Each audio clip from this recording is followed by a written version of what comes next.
Yep. So what we're going to do now is we're going to go to a guest who is a very special guest, one of my favorite ones we bring on every time during draft time. It's Jeff Lloyd. If you want to follow him on Twitter, it's Jeff_LJ_Lloyd.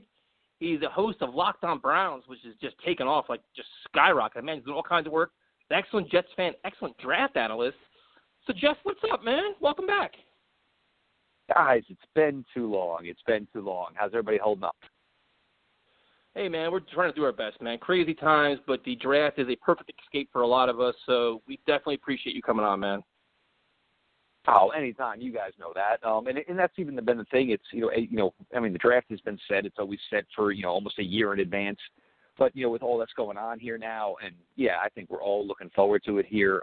It's great they're showing these past great sporting events. But, who are we all kidding? We've seen these things. I think the thirst for new, different, live is something we're all looking forward to. Does it seem a little disingenuous? But, yeah, everybody's got their little guilty pleasures that are getting them through these times that we're all going through. Yeah, no doubt, man. And as we look at this, Joe and I have been going crazy over this draft. I know you follow closely, and you do all kinds of great stuff with it. And obviously, Jeff, it's no secret here. The Jets are looking for an offensive tackle, a left tackle. They desperately need one. We've probably beaten it to death. What are your thoughts on the draft class, like the top four guys, the offensive tackles? I think it's this group, and it's not even just the top four. Yeah, there's a top four tier of some exceptional players, whether it's Mekhi Becton, whether it's Andrew Thomas, whether it's Tristan Wirfs, whether it's Jedrick Wills. And there may be a way where you want to, try to cherry pick each one, and it maybe becomes a little bit more teams for a left tackle. Jedrick Wills has never played there, so you have no way of projecting how that works out. I think everybody's been sleeping on Andrew Thomas, which I don't understand. That he was the number one tackle going into this draft. His combine was perfectly more than acceptable. Granted, Tristan Wirfs blew it up with some great athletic numbers, but I don't know how you would sleep on an Andrew Thomas. Mekhi Becton maybe is what you're looking for as the future. An amateur basketball player growing into the position. Massive, moves extremely well. Granted, we didn't get a full combine, but running almost a 5-flat 40 at 364 pounds is just insane. Wirfs has played left side. He's played right side. He's got fantastic mobility. A former high school champion wrestler. He's just physical. He's got that dog to him. This top four, but even still, you can go 13, maybe even 14 deep at the position into maybe the beginning of the third round. And this is one of the best tackle classes I can remember. I remember talking a ton about, and everybody always talks about the 14 wide receiver draft class. This is the equivalent to the offensive tackle class. This 2020 draft class at the offensive tackle position is just insanely deep with a bunch of guys that, as long as health works out for them, you're talking about guys who are going to play 8 to 10 years all up and down that offensive line, just solid ball players. Jeff, I want to thank you for coming on, man. I love talking to you about this team and also talking just about the draft in general with you as well. I want to get your thoughts a little bit more. You kind of touched on Mekhi Becton. I know that there's a lot of people that are kind of afraid, saying that he's maybe a boom or bust guy, outside the Metropol's big guy, knows, very physical. What are your thoughts about him individually? Is he a mauler? Is he a big finisher?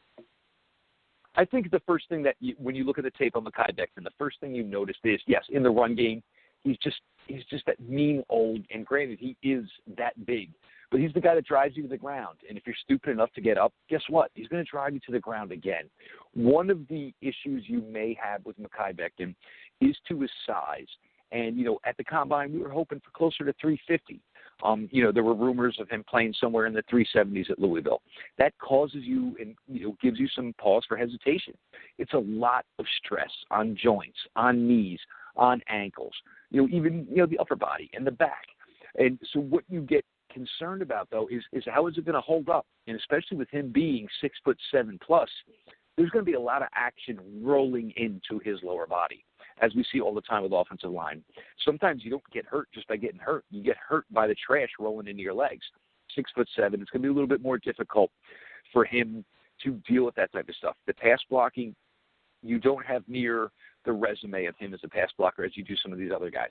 Again, this may just be cherry picking. He spent his off season and draft prep with Duke Manyweather, who is one of the best in the business, who keeps working him at the right side where he started at Louisville.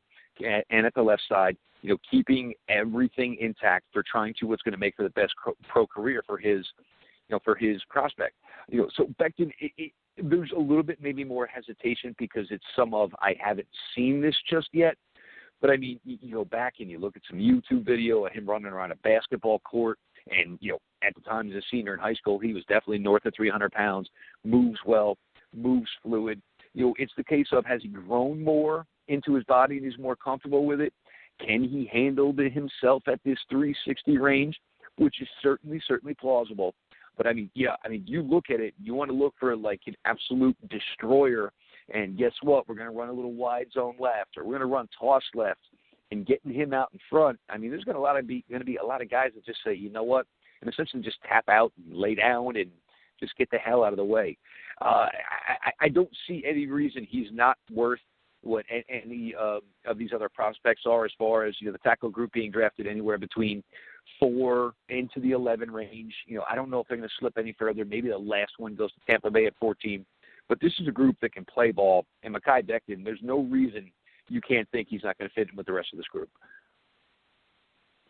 And I know you talked a little bit about just the top 4 tackles. You kind of touched on, the rest of the class a little bit as well, talking about how deep it was. But how much of a drop-off is it from the top 4 to kind of that second tier, guys that could go in the second round, third round down? Now, if you look at just, I think there's going to be 7 offensive tackles that most likely will go round 1. You're going to get to that second 3, where it's Josh Jones from Houston, who maybe has the longest resume of any offensive tackle in this class. Comes in comes into this draft as a redshirt senior, played 4 straight years. Houston, as the years have gone over the last couple of years, not only are they playing their AAC schedule, they're playing some big names to start the season. He's technically sound. He tested well enough as an athlete. You get to Ezra Cleveland from Boise. When you look at Ezra Cleveland, you like him to be a little bit more of a jerk, a little bit more of a bully. He's athletic enough. There's always this line you use with offensive linemen is, are you looking for work? Which means your assignment is done. But do you go the extra mile? Like I said about Mekhi Becton, not only is he going to drive you in the ground once, if you're foolish enough to get up, he's going to do it again. That's some things you don't necessarily see with a guy like Ezra Cleveland out of Boise State. Athletically off the charts. I know my Browns are a heavily interested team. Teams that run the wide zone concept are going to have a lot of interest in him. Then you get to Austin Jackson. Obviously, I'm sure you're going to know well. Now, Austin Jackson, this was one of the things that went through this. We're watching the tape from the fall, and it's like, wow, he really doesn't look much different from the player he was in 2018. Kind of the same, really good, and but not much body transformation, not much elevation in his game. And then you go and you hear about how he spent the summer before his 2019 season. The guy literally gave up bone marrow to his sister who needed it. And it's like, all right, well, that makes a little more sense now. That makes sense why, the body didn't develop a little bit, maybe why the game is still where it was. A guy does an unselfish act like that, and, here we are trying to find a way to nitpick him, and then when you hear that type of stuff, you're like, woof. So it takes you back a step. And then you get into, there's players like Lucas Niang from Texas Christian. He's only played the right side, had a really solid, career down there. The question is, though, was injuries, and we didn't get to see anything from him from the draft process. Same thing with Auburn's, Prince Taiwanogo. These are guys that were viewed as first-round possible offensive tackle prospects. You're going to draft them with a little bit of a wild card mentality because you're not going to have a complete report on them. You don't have testing numbers on them. But these guys alone, these guys were names that were mentioned with all these other guys. We're at 9 guys right there, and we barely began to scratch the surface. Yeah, it's no doubt a deep class. And the Jets have a significant hole, so hopefully they get one of them. And once again, we're talking to Jeff Lloyd, who's very kind to join us. And, Jeff, obviously the Jets desperately need wide receiver help. I mean, you know that. We know that. It's been like that for a couple of years. There's a lot of arguments now with Jet fans between Judy and CeeDee Lamb. First of all, do you think they'll both be there at number 11? And how do you rank the wide receivers, like top 4 guys? I think the question is going to be your preference. Obviously, everybody's kind of in love with Henry Ruggs because, you're looking for that guy who's going to give you that Tyreek Hill type of presence to your offense, where if you line him up outside and he runs a straight 9, there's nobody in the NFL that you can put one-on-one with him. So everybody likes that for what you can do for the rest of your offense. Judy is just smooth. everything he does, it just seems to come so naturally, almost like a basketball player type of thing. CeeDee Lamb is more of it's a little more rugged. It's the yards after the catch. It's what you're looking for in these guys. And this is where I kind of get caught up here. As much as the Jets need offensive tackle play, you look at where they are with the wide receiver position. I got to see the rebirth of Bashard, actually I guess it was the birth of Bashard Perriman's career in Cleveland, because he certainly didn't have a career in Baltimore. So I got to see him find himself. And then last year in Tampa. Look, it was a good signing, and to get him for maybe, half the money what you paid, Robbie Anderson, at Carolina obviously did, you see it. And then with Crowder. But as much as you see them needing an offensive tackle, this is the question I come back to for the Jets. The Jets could be in a position at 11 where maybe you're drafting the fourth best of these offensive tackles. And look, this top tier of 4 guys is a really, really solid group. So are you okay with that? Or would you want to wait for maybe offensive tackle 8 or 9 or 10, even around 2, where these guys are accomplished, are solid players?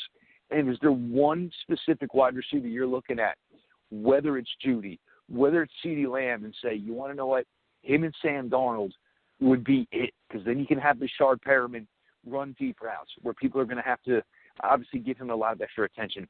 Jamison Crowder showed really well with Sam Darnold last year as a slot guy. He was just, nasty feet, quick in and out of cuts. It's a tough spot for the Jets to be in. You could end up with a tackle that you think is really, really great for your system, or do you see that wide receiver where you say, you know what, if we pair him with Sam Darnold for the next 5 years, that could truly be the difference maker. And, for the Jets, you're looking at things differently now. 12 ain't in New England anymore. We've done this same show, guys, like 3 years in a row now, saying, what are you going to do to be able to evolve to New England? Now maybe it's not the issue. Basically Superman hung up his cape. He ain't there no more. So this is a free-for-all. It's anybody's spot here to climb to the top of this division. Do you value the wide receiver, the guy who's going to score the points, or do you trust Sam with a lesser wide receiver? It's going to be a really, really tough decision for Joe Douglas and his staff when they sit down. Do we want wide receiver 1, or where do we view this tackle class? Are we more comfortable with a suitable offensive tackle who we think is functional within a lot of systems, or do we want the biggest, baddest wide receiver on the market? Yeah, and that's a great question. And see, I had a similar question for you, as Joe asked before, is, say they go offensive tackle at 11, how much is the drop-off, in the later part of the second round? Can you still, will these guys be there, or will there be, to me, in my opinion, there's going to be a run of wide receivers because not a lot of them were signed in free agency. Could you see, still a solid receiver being available at the end of round 2? I think where, you look where the Jets are set up, could it maybe be a Denzel Mims? Could it be a Michael Pittman, obviously another USC guy? But where is, in your opinion, and where is the way you're drafting these guys, is the drop-off in, for me, I think that the drop-off may be a little bit less in the tackle department. And, hey, I could be wrong here. But the wide receiver, I think if you have the chance to grab your dude and your guy, and, oh, my God, this is the best of the best, I think I would go wide receiver. Would it be Judy, who's just the smooth of the route runners? Would it be CeeDee Lamb, who is so great after the catch, and you pair that with Crowder, you pair that, obviously, with Bashard Perriman, be able to blow off the top. Maybe these tight ends can still remain functional here. Obviously, you got a lot of help out of the one last year. Do you finally get what you need out of, the Miami kid? I don't know. It's just that tough. If I'm the Jets, I'm probably going wide receiver if I have the opportunity to go ahead and take the guy I think fits my team best. It's not Henry Ruggs. You just signed Bashard Perriman to do that type of stuff. For me, if it's Judy, if it's CeeDee Lamb, they're there. You have one you have a preference on. Go get that guy. Yeah, that's fair. That's a very fair assessment. And the one player that I'm kind of interested in that slowly but surely is getting mentioned with the Jets is Chase Claypool. Now, I'm obviously a Notre Dame fan. To me, he's like a hybrid tight end kind of player. He's an enormous guy, dude. He's a crazy athlete, but he doesn't kind of play to his speed sometimes. What is your evaluation of him? See, I'm with you. I would use him more. For me, I'm going to try him at tight end. At worst, what do I have? I have a Vincent Jackson type of wide receiver. Played with the Chargers years ago. A guy who's 6'4", 230 pounds. Guess what? If you're going to try to press him off the line, he's probably going to knock the living daylights out of you. Then you put in the athleticism and the fact that he runs low 4.4s. Obviously, not a ton of tape on him actually being a receiver. Notre Dame, obviously still a little bit back in the day here, not running the offense everybody else is in college football. But at worst, so, guess what? We're going to put your hand in the ground. Let's see what you can do. Are you good enough to block? If it doesn't work out, hopefully you still have Herndon. And then guess what? You put him outside, and it's just yet another big-body target wide receiver for Sam Darnold to work with. I don't think there's really a way you're going to lose with Chase Claypool, but I totally agree with you. If I'm drafting him, I'm going to try to turn him into a tight end. Number one, he's already automatically the most athletic tight end in the league if it works out. So you can live with some deficiency as far as not being the greatest of blockers, because he's going to be a nightmare for safeties and linebackers to cover. Jeff, you talked a little bit about Pittman. Can you kind of give me his player comparison in the league, and what exactly do you think he'll be able to do if he is drafted for the Jets? I think he's not your full complement of Julio Jones, but he's that big-bodied, and he does much better, obviously, running the deeper routes. He's really good at high-pointing the ball. Physical guy. He's built really, really well. Genetics from his dad, God bless him. His father still looks like a yoked-up goddamn pro wrestler. But you look at Michael Pittman, he has so much success down the field, and the win rate at vertical passes is through the roof. That's where he excels. He's not a guy you're going to run these smoke screens to or things of that nature. That's just not his game. But you have guys like that. You have a Crowder. He's more developed as a route runner coming out than Brashard Perriman was. He can do more of the route tree right now than Brashard Perriman can do. And with Sam, it seems like, Crowder's worked out for him. The size in the wide receivers, it just obviously gives a quarterback a little bit more of a window of an opportunity with a longer guy, with a little bit of bigger guy. I know one of the problems the Jets did have with Robbie Anderson is the body just didn't get any bigger. It wasn't really any fault of Robbie Anderson's genetics, and Robbie's just, he's built the way he is. But they wanted a bigger, longer, guy who was a little bit thicker and could sustain going over the middle. Michael Pittman is that guy, and I don't think he's getting enough love here. And this is the worst part about this wide receiver class. As deep as it is, there are going to be so many guys that could have been in any other draft and maybe would have gotten drafted 20 picks higher, 25 picks higher.